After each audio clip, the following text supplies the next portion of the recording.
Now, this is a smartphone that you usually can't get in the US.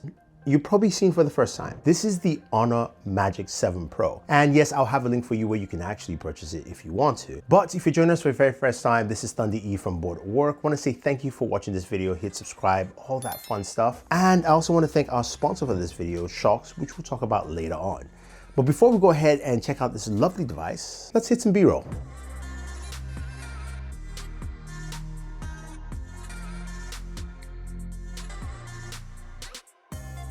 The Honor Magic 7 Pro. This is a very interesting device. It's got a, dare I say, beefy texture to it. The reason I say that is that design-wise, it feels not chunky, but solid. It feels very different in the hands. It's hard for me to describe in figurative terms, but I feel like it's just slightly thicker around the edges and also just the general width and hold of the device.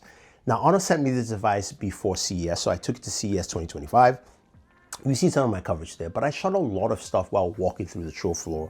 So a lot of this video will contain video and camera footage from the Honor Magic 7 Pro, as well as a quick comparison with the Galaxy S25 Ultra. So let's take a look at the hardware before we get into all that fun stuff. This is a 6.7-inch display. It's a really lovely display. It's an LTPO display. Goes up to 5,000 nits maximum brightness. What is up with everyone just cranking it up? I mean, like 2 years ago, nobody really got past maybe 2,000. Now we're doing 5,000, which is great to see. I love that. Again, looking like the Ichigo wallpaper right here. It just looks absolutely lovely. If you're a Bleach fan, you know it's the best anime ever. Now, lovely display, super bright. You've also got sort of like a dynamic island to it as well at the very top. And you do have a 5,270 milliamp battery built in. This is also powered by the Snapdragon 8 Elite processor, so we know you're expecting some really great performance all through this device. Now at the back, you have a camera housing that is centralized with the Matrix camera system, that's what it's called, housing some very interesting camera specs. We do have a 50 megapixel main sensor, 50 megapixel ultra wide, but a 200 megapixel telephoto with 3x zoom that is periscopic. So we should see some very interesting images and you'll see it along with this video. And I like the fact that they went with something different, similar to what Vivo did with their camera system. So I'm expecting to see something that is robust, so to speak. Now, besides that, we do have, of course, fast charging and wireless charging, which, look, I love the Chinese manufacturers for this, right? 100-watt fast charging. I mean, that is impressive. And then 80-watt wireless charging. Please, everybody, let's make at least something this high a standard. I don't want to sit around and wait for my devices to charge. We all love that. So I love the fact that it has that on the device. When it comes to overall usability, it's pretty simple and easy to use. Honor's UI is very standard in terms of layout. You can either have the app drawer locked up or you can just have all your apps on screen. Notifications also are split between your control center and notifications on either right and left, which makes it easy to navigate, and also scrolling on the device seems pretty solid. When it comes to buttons, there is a power button and a volume rocker, and then you do have a USB port at the bottom with, of course, your SIM card tray. So that's the hardware piece of the device. Now let's take this phone on a journey, and we're going to be walking through CES, and we'll kind of just sample some video footage from there, and we'll talk about gaming next.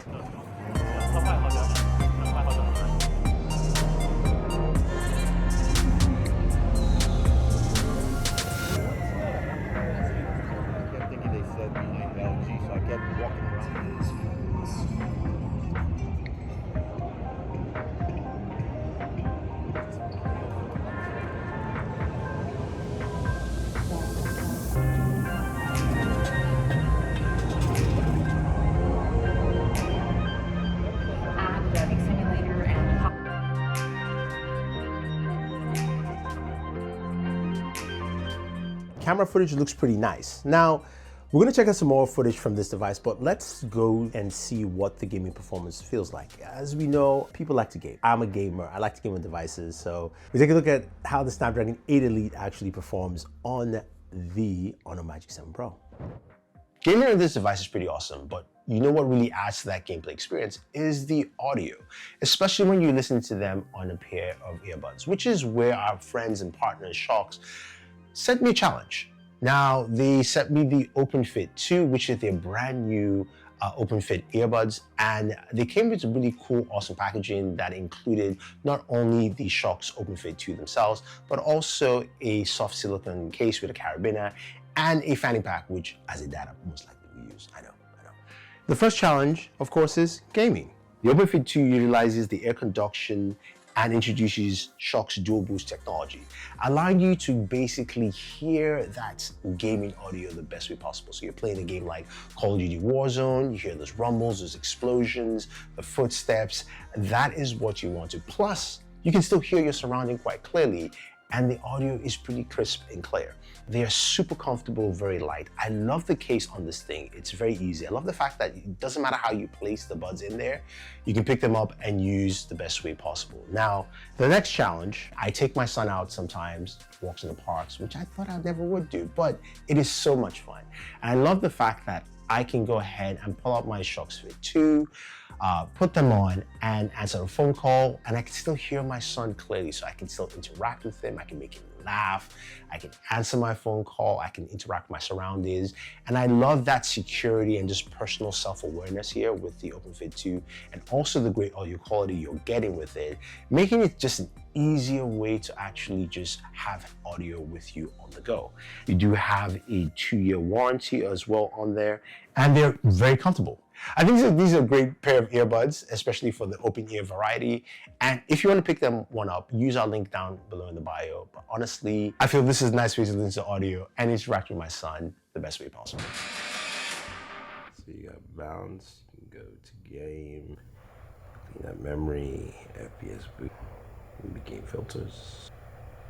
Target down! Changing mag, cover me!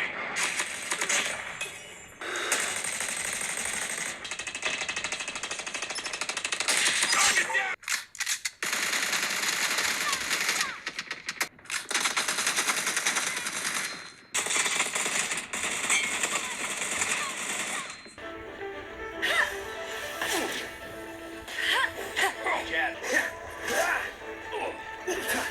Dodge this! So yeah, gaming performance is, as you'd expect on Snapdragon 8 Elite, good. I mean, it's standard. And one of the things I do like about this a lot is the fact that temperatures actually stay pretty low. Now, the amount of time I spent gaming wasn't about 30 minutes to an hour, but on each game that I played, the maximum I got to in temperatures is about 96 degrees, which is pretty nice to see, especially playing a game like Genshin Impact, which really loads up. So a lot of things that Qualcomm stated with the Snapdragon 8 Elite in terms of reducing temperatures, better thermals, and also some of the cooling that Honor has done on this device has really gone a long way to make that gaming performance really good. Just a quick mention on the audio. You heard audio on some of the gaming performance there, and the speakers are pretty good. They sound pretty nice and sharp, and I think a lot of people like that. But beyond speakers, let's go back to the camera and let's take a look at how it compares against the Galaxy S25 Ultra as we take a little stroll through CES, comparing both images and video, and we'll see.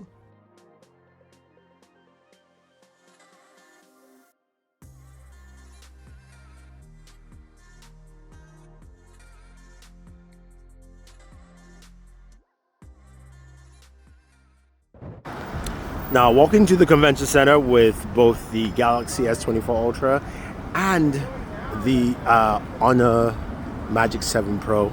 Looking at stabilization, also audio. Now, this is CES. Usually this is packed. There's a ton of people. Seems kind of light to me, but you get the idea. Light, busy, packed? Light. Maybe, but we're heading to the South Hall. It's a lot of gaming stuff here. See if we can check it out. Recording on the Honor Magic 7 Pro. All right, direct sunlight behind me. Shooting with both phones. It's kind of annoying, guys, I know. But you get the idea. You can see it here. And this should be fun. Let's go. It's a wrap, folks. We're gonna head inside into the Fontainebleau and catch a flight back home. Now, this is quite interesting. I think that the Honor Magic 7 Pro, with just a few images we took in low light, does a really good job there. Maybe even slightly better than the Galaxy, especially with the bright lights of the Vegas Strip, which you would expect. less lens flares compared to the Galaxy. Daytime images are solid with both, and I think you'll find the periscopic images quite interesting. When it comes to video though, I think overall, when you look at all the footage that you've seen around CES that I've captured with this phone, it does a really good job. There are certain parts where I think it's maybe a little sharpened, maybe it's a little extra light bleed, but overall, I think Honor brings a lot to their camera system. Now, when we look at this device as a whole, where do we rate it? What do I think about the device? I like it, but there's something missing, and I really can't tell you what it is. It's got some AI features with Gemini, which is pretty nice, but there's nothing defining about the device that I can really latch onto. I don't know what it is. It feels like there's an itch that it should scratch, but it's not scratching, and that's why I find it difficult to rate this device as high as it should be. I think overall, as a performer, it is absolutely solid. It covers all the marks, the camera is good, the device feels good, you've got a lovely display, you've got great battery performance, but it still doesn't scratch the itch for being a device that I would definitely go and buy. I think it's solid, and I think some people will like it, and also I think it's also worth checking out. So if you have any questions about the Honor Magic 7 Pro, let me know. Otherwise, don't forget to like, share, subscribe, and always enjoy entertainment.